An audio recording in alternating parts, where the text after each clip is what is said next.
Vandag se refleksie en nadenkinge is vir ons in 1 Timoteus 1 vers 15. Laat ons stil raak oor hierdie woorde en dink terwyl ons aandagtig luister na die gedagte.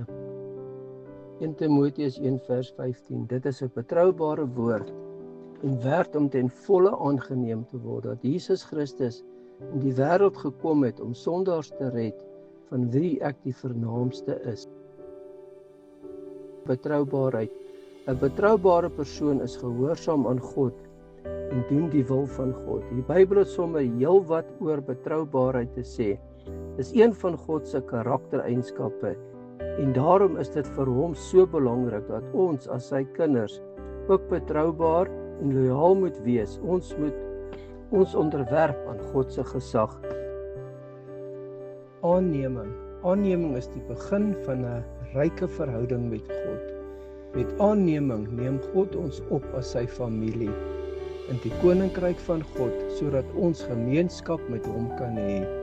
Ons word God se kind en sy erfgenaam. Want so lief het God die wêreld gehad dat hy sy eniggebore seun gegee het, sodat elkeen wat hom glo nie verlore mag gaan nie, maar die ewige lewe kan hê.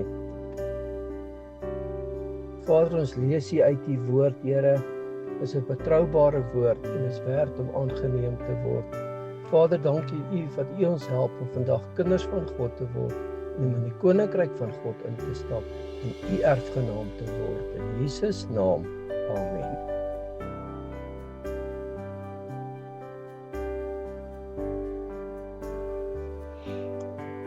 Ek nooi jou uit om jou gebedsversoeke te deel. Ek sal saam met jou in gebed staan met die geloof dat God in jou lewe werk.